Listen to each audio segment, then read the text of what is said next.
Hey everybody, my name is Charlie, and welcome to another solo indie developer project called Exodus Borealis. Special thanks to Mike at Smug Marmot Studios. Love the name. For sending me out a copy of your game to check out early. This will go to early access on June 22nd. So if you like this kind of thing, well, you got a few days. Check it out. All the links and everything you need to know in the description. What is it though? Well, you can see the water and you can see this island and all this stuff. Well, this is unique in a couple of different ways. Let's just get into this really quick. I'm gonna go to new game and we're gonna start it as intended, although it's a little different. So it's outside of what I normally play in one aspect, and we'll look at it in a second. This is the Shiroi Island, the first discovered island found after fleeing the homeland across the Great Northern Sea. The island's open grasslands allows for plenty of freedom in how to lay out the new settlement.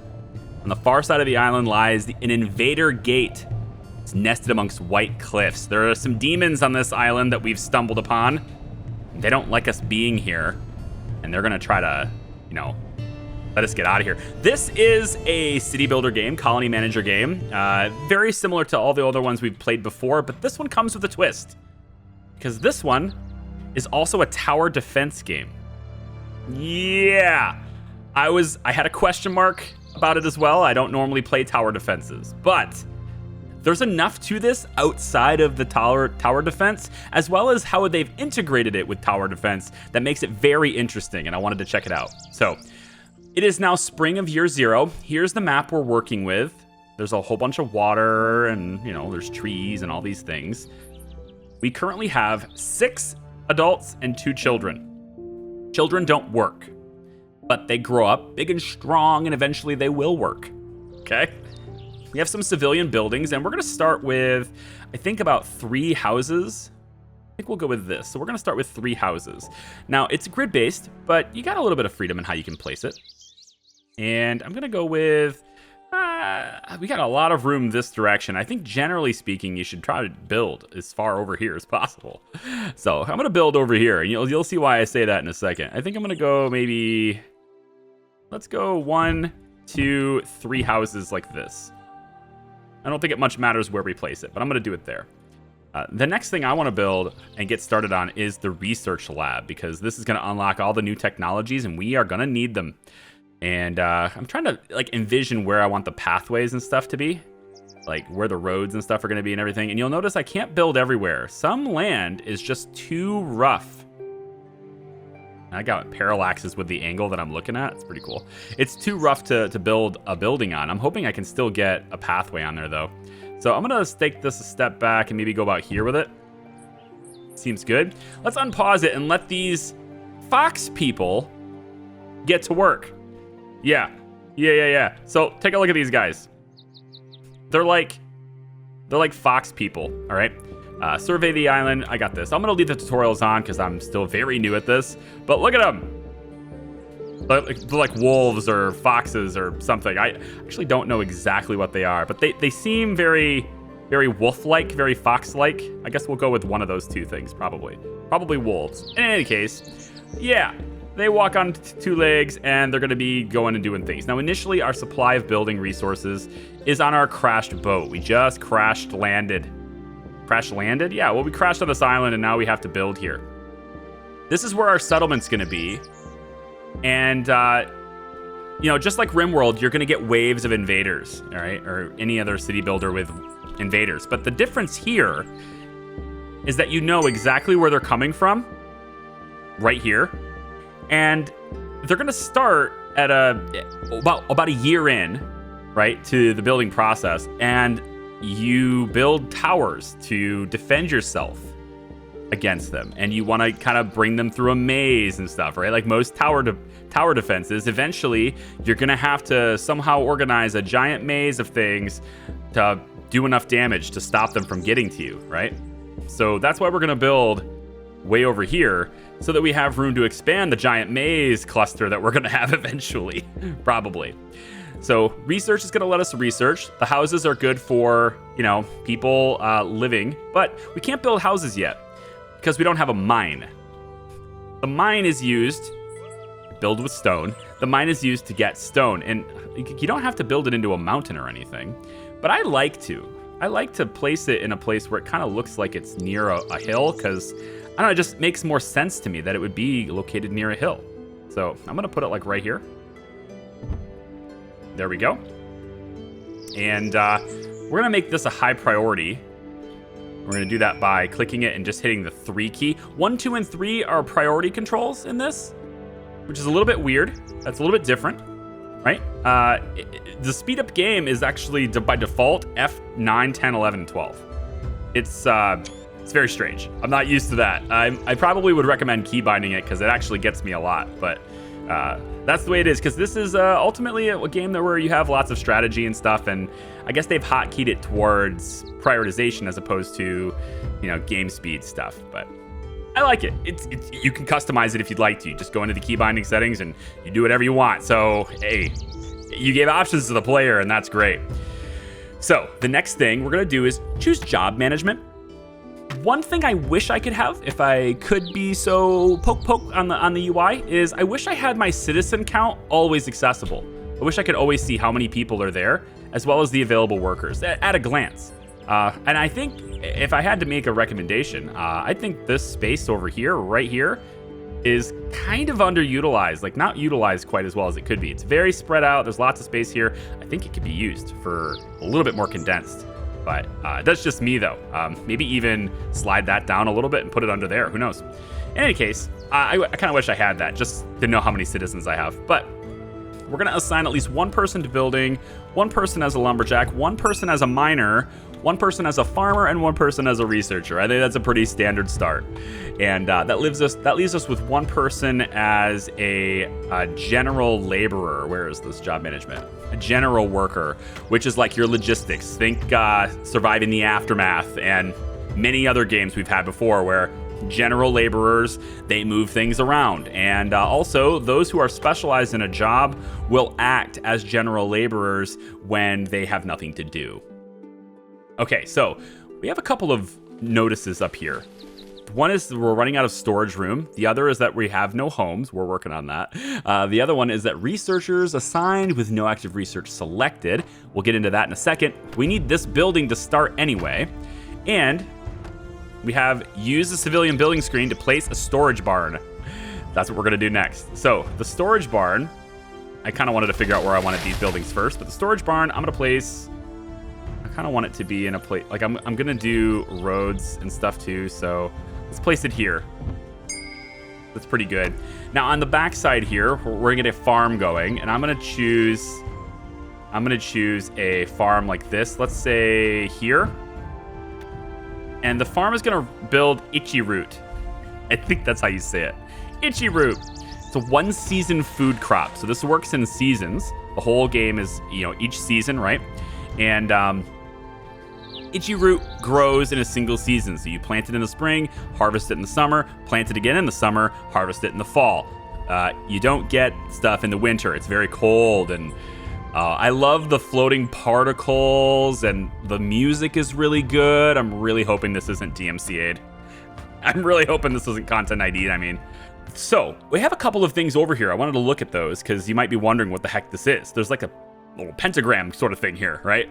So, there are different gems that we're gonna mine for in the mines, okay? Right now we're mining for stone, but we can also mine for ore and gems. Not yet, though. We need some research.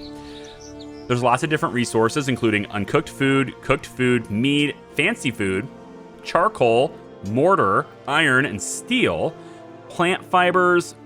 I believe this is, textile, warm clothing, and then Life Russia medicine, okay? It's lore-specific medicine, okay? So this guy is looking like he's working on getting us some stone. We need those to build the houses. That's what they're working on now. We also need 40 stone for the research lab. You can see our main building materials are right here. We have 280 wood, 32 mined stone, and 0 ore. This pentagram are elemental gems. We can mine for them. Sometimes we even stumble upon them when we're mining normal stone.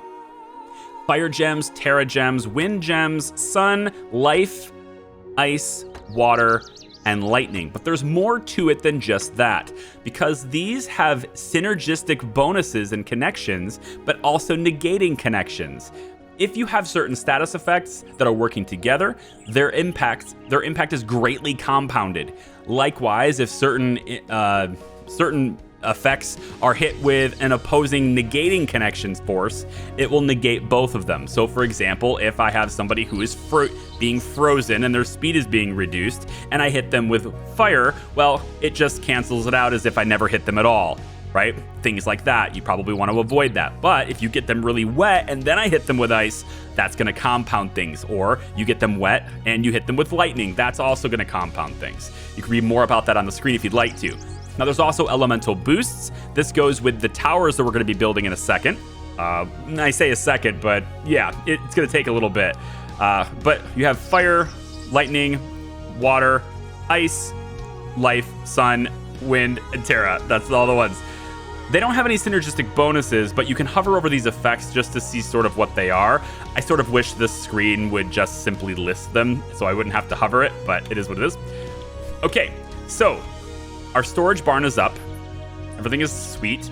And just for a second, I'm going to turn the music down a little bit because it's a little loud and I want to hear the environment. I want to hear the world. All right, so we're going to turn this just a little bit down. Yeah, I want to hear the trees fall and stuff. Yeah. Okay, so it looks like we're about to get a storm. It's definitely not as bright and sunny as it once was. We have sunset, I suppose. It's 5:30 in the evening, but we're getting a storm. Oh, this is why I wanted to kill the music. You can hear this. Got to hear the game, man. You got to be able to live in the world, okay? What world are you living in? All right, so itchy root. This farmer is planting it. This is going to provide... actually, you know what? Resolution's a little bit weird. I think when I changed the settings, it totally did. Wow. Okay, hang on a second. All right, that's a lot better. I was like, what's going on here? Okay, so the itchy root, right? We have one season food crop. Planted in spring with a summer harvest and planted in summer with a fall harvest. We know this. It will provide raw food for 5 citizens annually. Well, as you know, we have 6 adults and 2 children. So we should probably look at getting a second farm. So I'm going to drop that down next to it. And I think I'm going to let this run at faster speed so we can get more people building these, because we still don't have houses and shelters, and that's taken a while. I think what we'll do here is, since we have enough wood, I'm going to put an extra person on mining. Actually, why don't we just go ahead and, yeah, we'll negate the research real quick. We'll put an extra person on mining so that they can get this done, because, like, seriously, I don't want them laying outside. Currently, they do, sometimes they'll go over and, like, lay under the boat and stuff for shelter. That happens, but in general speaking, I really need them to start mining more stone. The storage shed is a little bit far away from this, so I guess if I had to go back, I probably would have maybe, built this here and maybe the research somewhere else. So planning ahead of time, I haven't played this before, but planning ahead of time is probably optimal. You know, it's more efficient. Totally, definitely. Okay, now that we have the research building up, let's go ahead and slow this down. I'm gonna have to click it because I'm just not used to this whole F10 stuff. We're gonna go to the research. There's actually quite a bit of stuff in here. It's not that extensive of a tree, but there's a lot of items. We start with multi-season crops, or charcoal, city planning, defensive structures, child mentorship, and gem mining, each of them having their own individual things that go down the path for these things. I think gem mining is probably our last priority, considering we don't have any. So why don't we start by getting defensive structures started? Because we'll probably be getting raided in the spring. And I'm going to go ahead and I think you have 60. Yeah, we have enough stone to build things now. We're good. So I'm going to take 1 miner and then go back on 1 person being on research. I'm keeping 1 person on general labor just so they can move resources around. It might speed things up a little bit. But now that we have this research hut and it's just like wind and stuff, like look at the effects and everything. And then when you get to the fall, it's really beautiful. Like you'll see it in a second. When you get to the fall, it's awesome because you get these strong winds and the trees start to lose their leaves, and they actually they look like, anyway, I don't know if they're literally the trees' leaves, but they look like they're like coming off the trees and just blowing through the settlement. It's actually really cool how they've done that. Honestly, to be completely frank with you, graphically and sort of the experience of moving around and clicking things, I kind of wish this was how RimWorld was. The only difference being that these buildings are self-contained. You don't really get to see inside them and build inside them. Boy, wouldn't that be an interesting expansion if that was a thing. But it kind of isn't the purpose of the game. The general purpose of the gameplay in this is building out the logistics and the support for your defenses. The tower defense is a major part of the game. So we're going to look at that as soon as we have defensive buildings. So we can start our defenses out, and this is where they're coming. We know they're coming here. So what we probably want to try and do is sort of block them, I guess. So I'm going to extend this maybe to here, let's say, and I think we'll immediately do a corner wall. One thing I do wish I could do here, man, I kind of wish I could drag walls. Like just click and drag this and it'll make a series of walls. That'd be really nice. The individual placement is interesting, but because you have to hold to place it, it's kind of slow. So if I take and let's put a couple of walls in like this, just so we funnel them in this direction generally, right? And then we can also like zigzag it, but we're going to put a small arrow tower in. I think we'll put one. Now, you can actually turn the wall into one, too. Once you build these walls, you can upgrade the wall to be a tower. It's kind of interesting, because it takes up a lot more space. So if you're building ahead of time and putting adequate spacing between your walls, you might be able to account for space. No, you cannot completely blockade this. I know this always is something people will ask. No, you cannot completely block this. They don't let you do that. So you have to let them in. You just have to build your defenses so you can take them out before they get in. So I'm going to have a tower, I think, built right here to start out with, right about here. And this is going to be my initial defenses. Now, there's a lot of resources that has to go into this. 50 wood and all that stuff. I'm going to make this the priority so they focus on the tower before they focus on the wall. Because the first raid we get is only a single person. And he's pretty much easily defeated by a single tower. So as long as that tower is standing, we should be good for the first raid. We have enough food to last us, I think, pretty much. We have 60 uncooked food. And now that defensive structures is done, let's go into, I think, multi-seasonal crops as a research. Because I want to start getting into clothing and all that stuff. Now, each house will provide you with housing for up to 4 single citizens.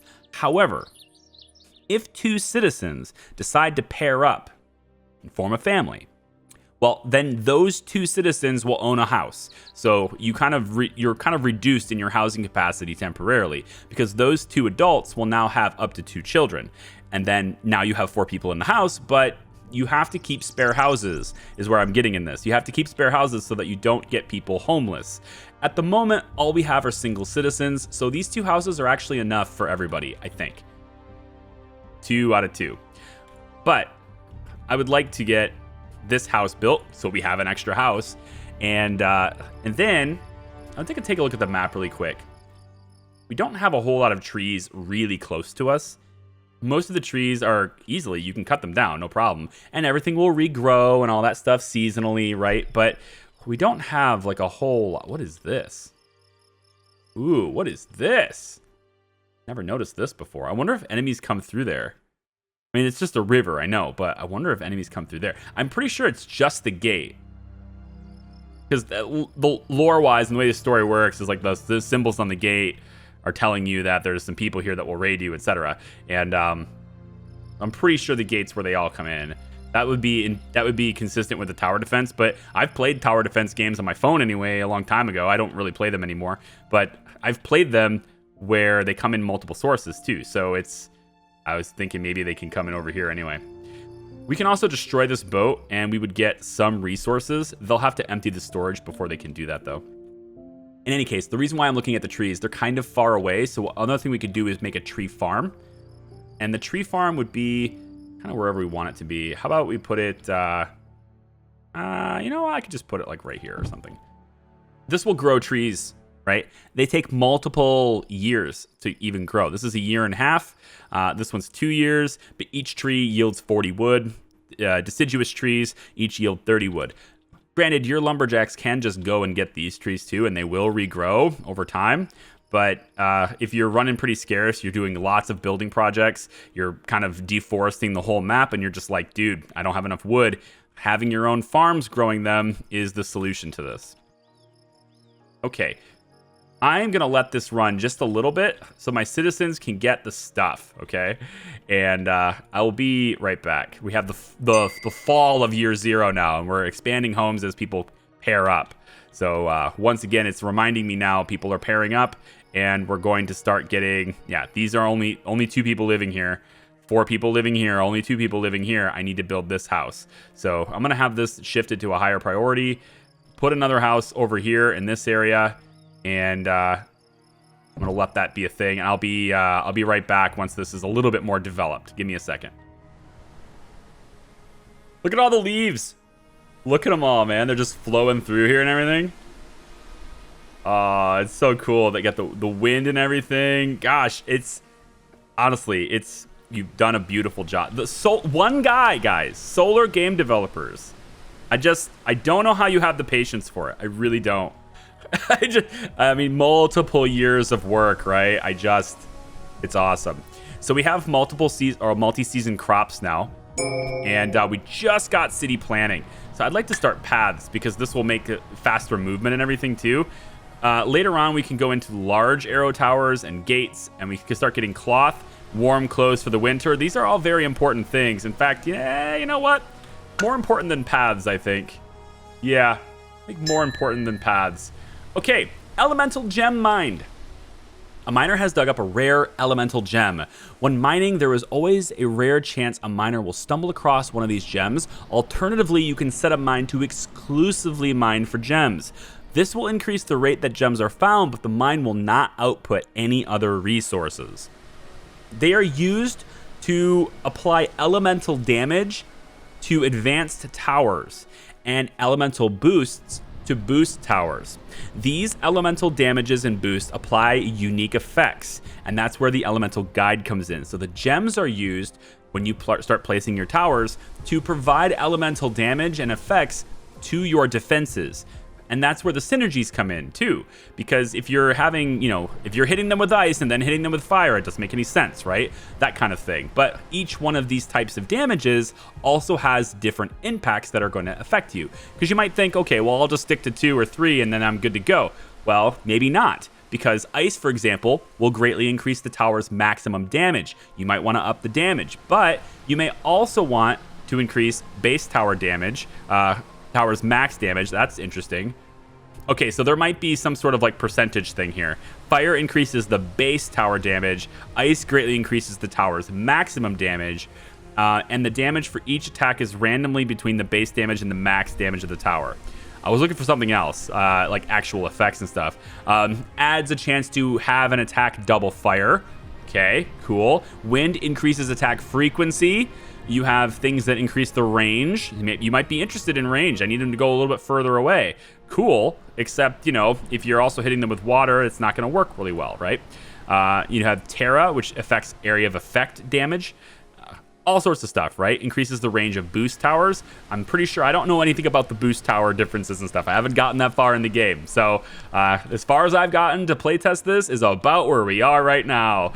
Yeah, except for this. I've seen the first raid and I've gotten a tower built before. So this small arrow tower needs 46 stone and it's super far away.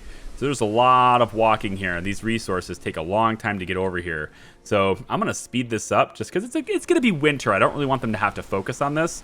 I'm going to go ahead and say 2 builders and maybe take somebody off of farming, and let's take somebody off of lumberjack for now. I also want to boost, I think, 2 researchers. So we should have 3 people working on construction right now, considering there's 2 builders. So we're gonna work on that. And then we still have the plenty of stone we need to pile in here too.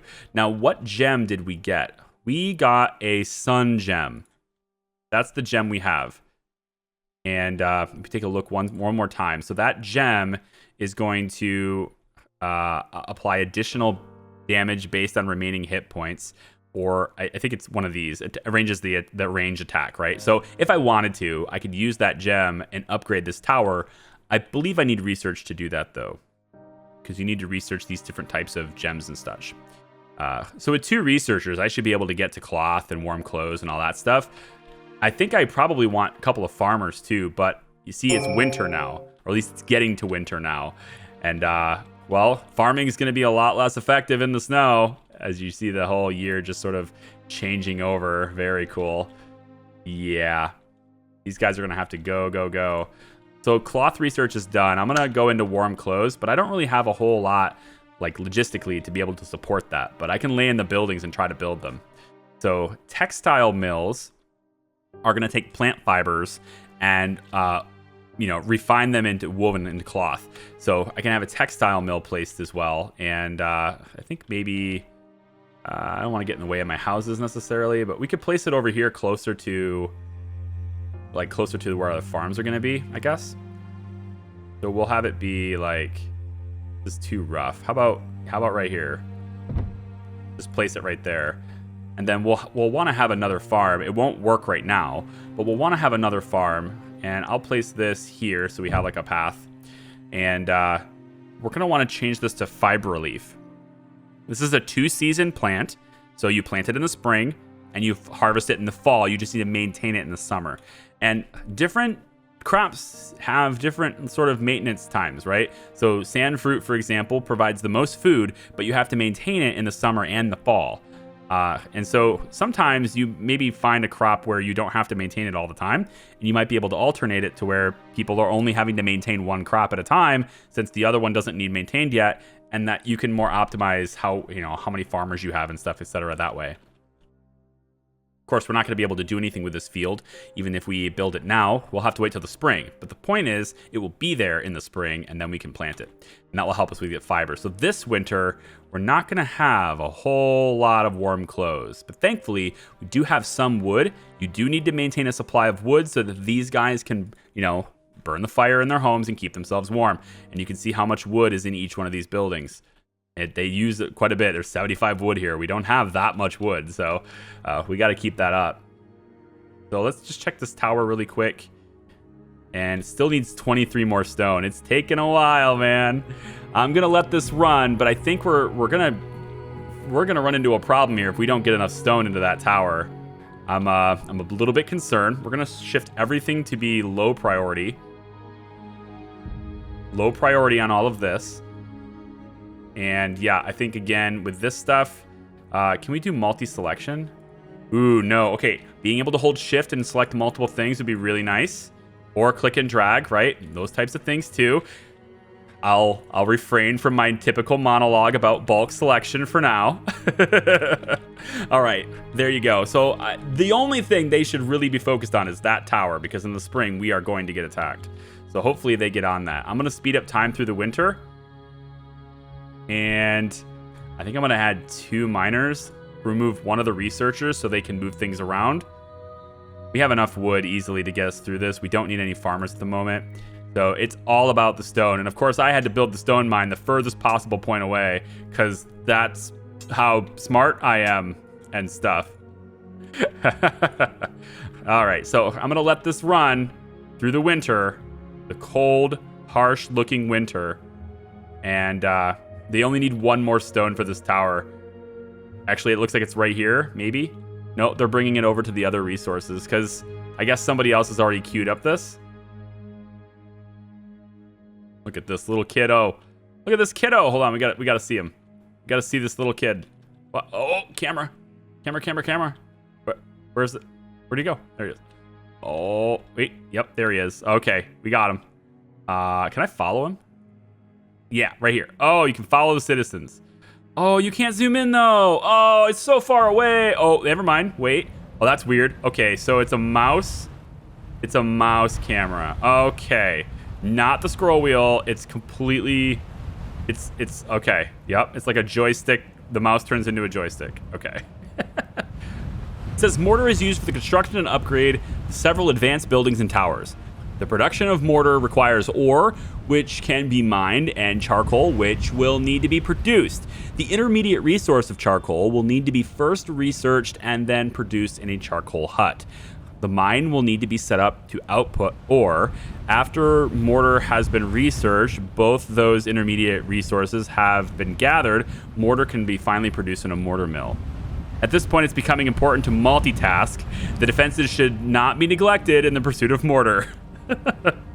Okay, yeah. The race is called a VUP Fox, by the way, VUPFOX. So yeah, foxes. They're basically walking foxes. VUP Foxes, I guess. So anyway, there's our tower. It's done. I'm pretty sure that will be sufficient for the first raid, unless for somehow this guy decides to go like around this, which that doesn't happen. They pretty much go in a straight line. So I imagine they are absolutely going to be shot by this thing. But at least we're protected for the first raid, and then after that it gets more difficult. Now, how much can we do here? Healing, nice house, quality warm clothes, none of that matters if we don't have the resources to go with it. So we're gonna go for charcoal for now.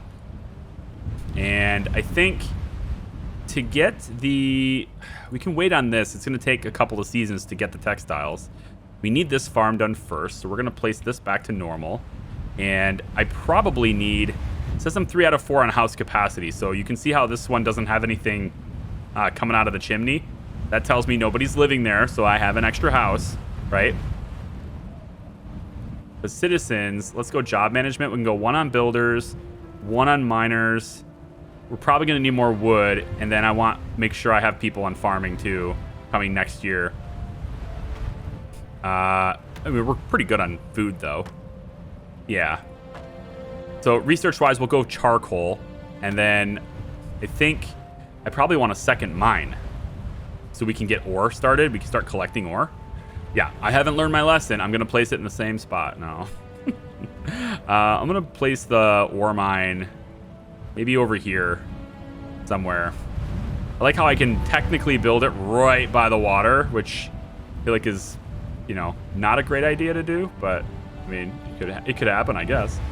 How about we build this maybe right over here? It's fine. We'll have an ore mine over here on this side. But I like this, you know, we need the stone outputs to keep building buildings. So, and then defensive buildings is all about stone too. So these walls, we can get started on them. We'll set this to, we'll go normal priority on these ones just to make sure it's going towards the tower. We'll do that. In fact, I think maybe we'll shift these 4 here to high. Very colorful, yeah. And then charcoal hut here. Building used to burn wood in a low oxygen environment to produce charcoal. So they're gonna burn wood anyway, huh? Well, good. Good. We'll have this, maybe we'll stick it over here. Or putting it right next to the building could be a good thing, because then it can just get its wood really quickly. So I just want to make sure I'm not getting in the way of paths. So we can go something like this. Wait, didn't I research paths already? No, I didn't. That could be the next thing we do then. Because I wanted to start laying paths in for faster travel. And especially getting a path, probably going to cost me a lot of stone, but getting a path that moves up there so we can more quickly supply the defenses. We are super far away from them, so it takes a very long time to move over, and that's not very efficient at all. Look at all the particles, man. Oh. Okay, it's the spring. Year 1. It's looking good. A wind gem was discovered while mining. Oh, isn't that nice? Yeah, so we've got a wind gem now and a sun gem. Okay, those things have some synergy with each other. Somehow. I don't know about that. You guys ever hear the story about the battle between the sun and the wind? I don't know if anybody's ever heard that story before, but that story does not lead you to believe that there's some synergy here. It was a bet. I'm just going to summarize it. I'm not going to tell the whole story. There was a bet between the sun and the wind as to which one was stronger, which one was more influential, right? And for the bet to prove who was the best, their goal was to make a person, or take the jacket off a person, right? They picked the guy and they said, that guy is wearing a coat, all right? get the coat off of him, you know? So the wind blows and blows and blows. And of course, the man just holds onto his coat even tighter as the wind blows. Couldn't do it. And the sun comes out and warms the place, all gentle. The guy takes off his jacket. Yeah, see? Anyway, that's a long story short, though. The gong beyond the gates rumbles. A deep roar beyond the gates signals that an assault is planned this coming nightfall. So at night, we're going to get attacked by one big dude with a big axe hammer thing, probably. Aha. Researchers have no active research. You know what? That's actually fine. I'm going to take the research guy off of research, and we're going to start looking at, I think, like, mining is doing pretty well.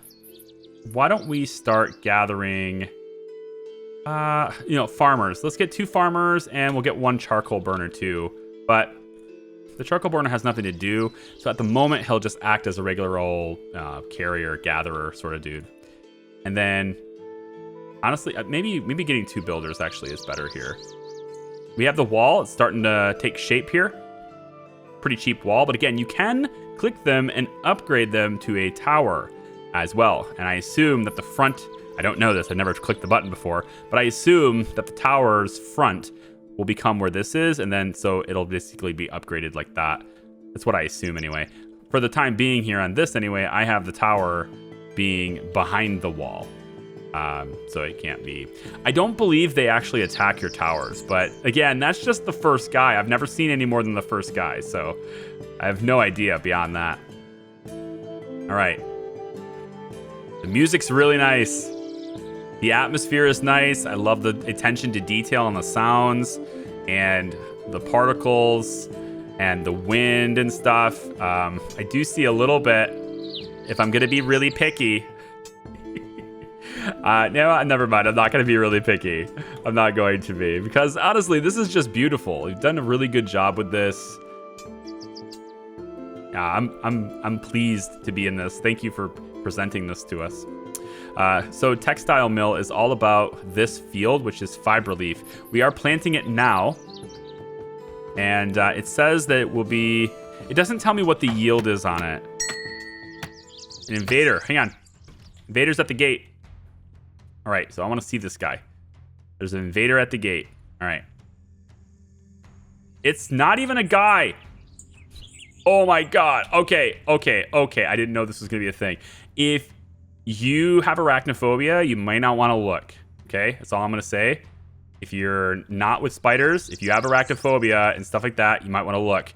Also, just a note to devs, you might want to put in arachnophobia mode, because that's going to alienate a little bit of your audience that you could potentially get. Just saying, there's spiders here. All right, let's go. I'm okay with it, personally, for me, but I know there's a lot of people that will not play this game knowing that that exists. Okay, tower.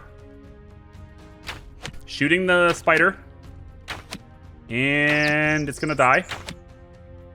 Thankfully, it's dead. Okay, arachnophobia people, you're good now. Tip, expanding the defenses. Assaults on the colony will continue to grow in strength and number. It will be important to continue to bolster the defenses as the colony grows. Might I recommend a tip, by the way? It's really funny. So, Satisfactory, right? Factory game. It has arachnophobia mode because there's spiders in the tunnels and stuff to get uranium and like all the resources that go really deep in like the caves. There's spiders in there. And if you turn on arachnophobia mode, it just shows you pictures of cats. Like the enemies become 2D pictures of cats. So just as like a funny thing you could do, I mean, I don't know, foxes. What is fox's mortal enemy? I don't know. But I guess dogs, right? You could turn the spiders into dogs. Might be too close to the foxes, so maybe turn them into cats. Little kittens. Turn them into giant kittens. Giant cute kittens with big old white eyes. That's what I'd like to see. Anyway, I'm just kidding with you. All right, we have paths done, and this is for something related to like their well-being and their happiness, right? Simple stone surfaces, city planning and stuff brings them happiness, and so it reduces their well-being decay over time. So we can, I think we're gonna go child membership or mentorship is the next thing. But now I can build paths. So I'm gonna take and maybe go, I think from storage. It's like I can actually do this. Yeah, I wanna do this from storage. Oh no, can I not click it? Oh no.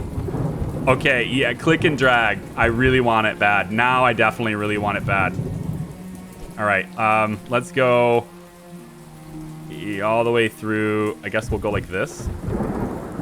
How much does a path cost? 4 stone. Wow. So this is not something you can just place willy-nilly. That's a lot of stone for that. The hope was that I could just place paths between all my buildings and stuff, make it all beautiful, whatever, but whew, I don't know. We're gonna need a lot more wood now that we're burning for charcoal though, so I'm gonna put 2 people on lumberjack. And we probably don't need 2 farmers anymore. They act as general workers when they don't have anything to do. But we're going to get some fibers here in a second. I think I'm going to need another one. Let's place another field right here, I guess. Have that be fiber leaf. And then I'm really curious to see how this looks and how it works. So if I was to go like this, just to see how that path looks, we can get it done quicker. You can hold. I like that you can hold shift to move the camera faster. It's really nice. Summer of year 1. It's becoming increasingly important to get this wall and stuff built too. So we probably want to do that. And then we can upgrade this to a bigger tower later. But for now, I think I'm actually going to... I wonder if the upgrade cost... How does the upgrade cost factor in? Like, does it cost me more to have a wall and then upgrade it, or is it discounted, I wonder? Small arrow tower requires 50 and 50. And the standard wall requires 5 and 5. So if this is a straight transfer, it should be 45-45 to upgrade. And it is. Okay, cool. So you don't lose any resources for the upgrades. Nice. You can just transform it in. I think the general idea behind that is that this is as wide as a wall, so you would just build up from there. Cool. All right, the path is being made. Oh, that looks way too nice. Oh, it looks so nice. I need to have so many more. I need to have so many more. Look at all the trees are kind of disappearing around us. They have to go over here to be lumberjacks now. Cut down these trees. And then here's the textile mill. We should probably get that going. I'm going to shift that to high priority too, because we're most likely going to start getting this. We will harvest this in the fall. Yes. So we'll have enough to make clothes, which will hopefully carry us on to the next winter. We can make it a little bit better. All right. But you know what? That's going to do it for this video. This is Exodus Borealis with the butt foxes. And the tower defense, which is unique, I think, a little bit for a city builder like this, to incorporate that as the defense mechanism for it. So it's interesting. It comes out June 22nd on early access. All the information is down in the description. Thank you very much for watching. I do appreciate it. We'll see you next time. Bye-bye.